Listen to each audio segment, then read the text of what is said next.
Como ventilar asma e DPOC?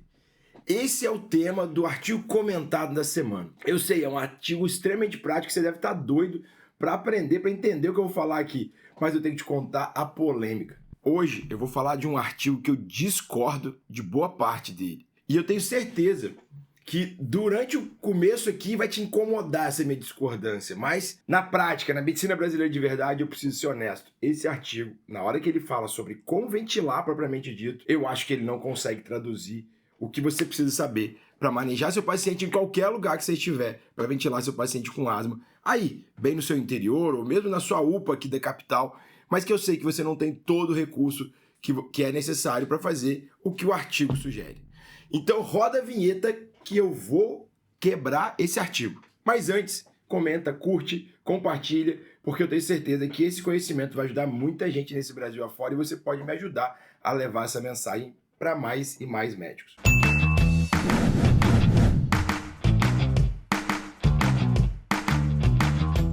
Então vamos lá.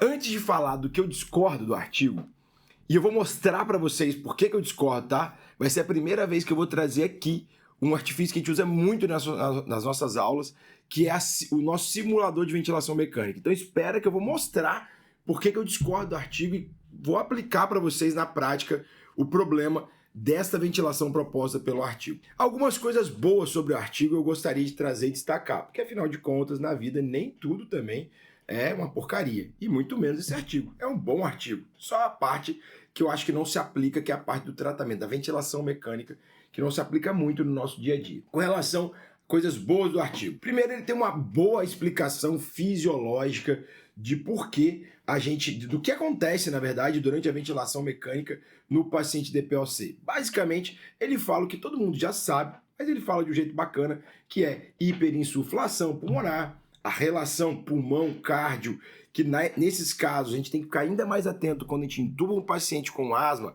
ou DPOC exacerbado, essa interação pulmão-coração pode promover choque, é muito comum, aliás, que promova choque, principalmente por conta do que o ventrículo direito está sofrendo nessas condições e pela hiperinsuflação, você também tem uma redução do retorno venoso. Então é muito importante você ter um manejo fisiológico aí dessa via aérea, dessa ventilação, nesse primeiro momento principalmente, porque ele vai estar associado a um desfecho pior, a um desfecho de gravidade, se você não estiver atento a isso, justamente por conta dessa grave interação, dessa grande interação que acontece durante esse processo ventilatório. Outra coisa importante que ele destaca é como a sobrevida, até vou colocar o gráfico aqui, pedir para o Luiz colocar, como que a sobrevida vem melhorando nesses pacientes, principalmente pelo aumento da utilização da ventilação não invasiva.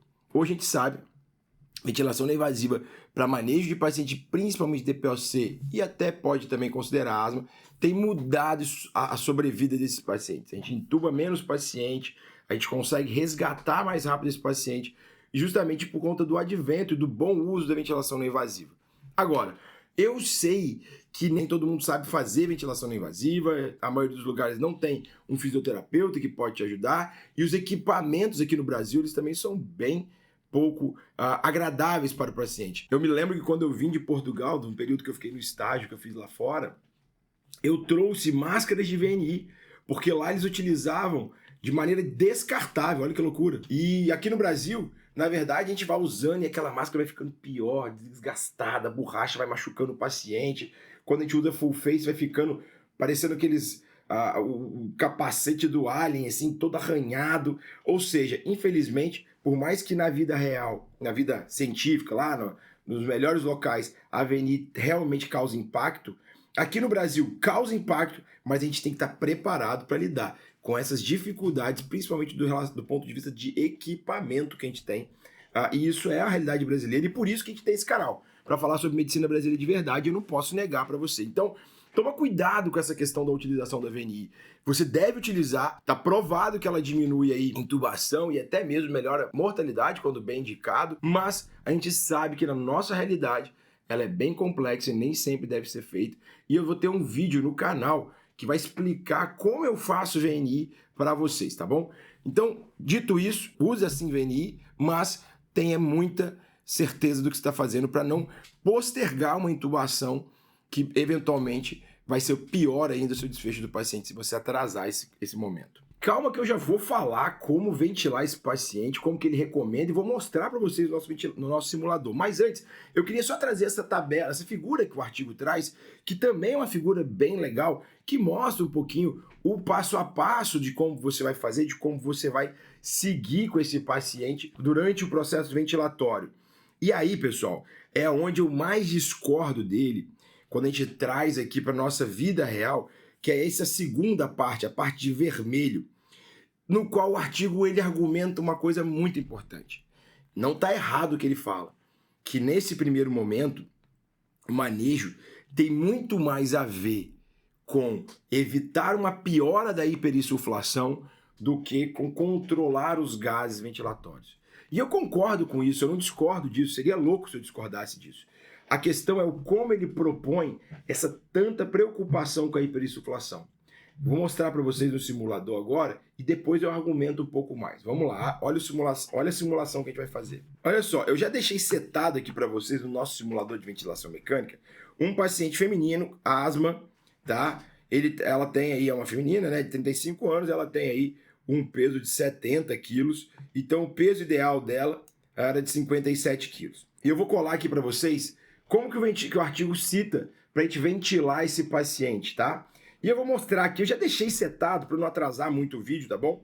Mas olha só, ele basicamente pede para a gente fazer um volume de 6 a 8 ml por quilo. Eu vou deixar, eu vou ser generoso com ele, eu vou deixar 7 ml aqui, depois eu posso até diminuir para 6 para vocês entenderem. Ele pede também para a gente ventilar volume, ou ele recomenda que a gente ventile volume numa frequência respiratória bem baixa. Eu coloquei aqui 14, também fui generoso, que ele fala até 12. Ele fala para a gente colocar num fluxo de 60 a 90. E para quem não entende muito isso ainda, o fluxo vai ajudar, vai mudar aqui, vai ser diretamente proporcional ao tempo inspiratório no volume corrente. Então eu coloquei 40, também fui bastante generoso. Ele recomenda que a gente coloque uma PIP menor que 3, e aqui eu deixei 21%, só para mostrar para vocês o que vai acontecer com o oxigênio nesse cenário. Tá? A relação ins e ex dele, ele fala para de 1 a 4, 1 a 6, eu deixei aqui 1 a 6, tá bom? E olha só, vamos abrir aqui a gasometria, né? E olha só o que acontece com esse pH, com esse PCO2, e olha o que acontece com a PaO2, ou seja, esse paciente está hipoventilando. Quando a gente vem para a área, para a curva aqui, a gente vê que ele realmente tem um período de altíssima desinsuflação, porque ele consegue chegar bem aqui na linha de base. Só que a minha grande preocupação, pessoal, é que se, por exemplo, eu diminuo um pouco esse volume, então quando eu diminuo aqui ainda mais o volume, tá? E a gente vai ver o que acontece aqui, e ele vai começar a mudar aqui o pH, tá bom? Ele começa a diminuir a ventilação aqui. O que vai acontecer, pessoal? Esse paciente está ficando cada vez mais acidótico, cada vez ventilando menos. E na vida real, na medicina brasileira de verdade, eu não gosto de ter o foco da desinsuflação pulmonar olhando só para o ventilador. Eu acho que o nosso grande problema é que a gente não sabe fazer broncodilatador e a gente não sabe olhar para o paciente e entender o que está exacerbando esse paciente. Então, muitas vezes, o erro é ficar preocupado demais em ventilar de uma maneira que não insufle mais, e está tudo certo isso, mas esquecer de otimizar as doses dos broncodilatadores, otimizar o tratamento da causa que levou esse paciente à crise da asma, à crise do DPOC. E digo mais ainda, me preocupa muito a gente ser tão permissivo com a hipoventilação aqui, num contexto em que eu não tenho gasometria sendo coletada de horário, que eu não tenho acesso a gasometrias. Então, é óbvio, pessoal, eu preciso me atentar à hiperinsuflação. Eu não preciso ter aqui obrigatoriamente da MET no CO2, da MET no pH, deixar tudo perfeito. Mas eu tenho que ser muito cuidadoso quando eu penso em ventilar esse paciente, quase hipoventilar esse paciente. Tá bom? Porque o meu contexto do dia a dia da realidade brasileira não é um contexto que eu tenho completos recursos para exercer uma ventilação tão delicada. E sem falar que esse paciente vai ser muito difícil manter ele sincronizado com essa modalidade ventilatória que ele propõe. Ou seja, lá na sua emergência, no seu PS, naquele que você fica esperando a vaga chegar, mesmo o paciente sedado, esta é uma ventilação bastante assincrônica, tá? Então, de novo, o que eu discordo do artigo não é que ele esteja completamente errado no conceito de desinsuflar esse paciente ou evitar que ele hiperinsufle ainda mais. Não, isso está completamente certo. Mas eu gostaria que aqui no Brasil a gente desse mais foco em tratar a causa que está levando a essa exacerbação e ser até mais agressivo nos broncodilatadores. E, claro, ter cuidado com a ventilação para não gerar uma ventilação muito ali, que gere uma hiperinsuflação muito grande, mas não seja tão restritivo assim como o artigo comenta, tá bom? Este é a prática do artigo que eu discordo, porque na verdade a gente está falando de uma realidade diferente. E aqui no Brasil a gente precisa atentar para isso. É fundamental que a gente entenda que a ciência mostra para a gente várias coisas bacanas, mas que no nosso dia a dia nem sempre é aplicado. Então, a gente entender aquilo e entender o centro, porque o centro aqui, a premissa não é ventilar para não hiperinsuflar apenas, é não hiperinsuflar.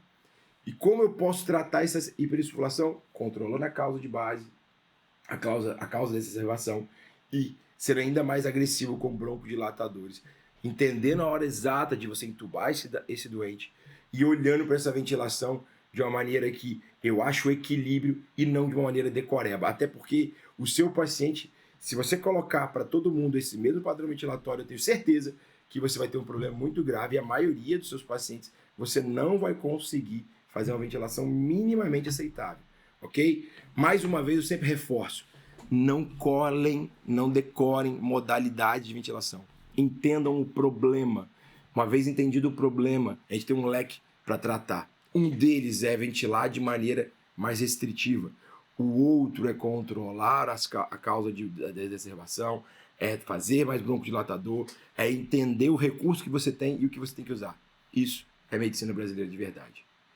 Espero que vocês tenham gostado. O artigo é muito mais completo, é um artigo até grande. Eu não quis trazer tudo aqui que ele falou. Ele ainda fala umas coisas legais sobre os próximos passos, né, que a gente tem no paciente com DPLC e asma. Ele comenta sobre o uso do Heliox, ele comenta sobre o KNAF, que realmente é algo que tem trazido bastante impacto.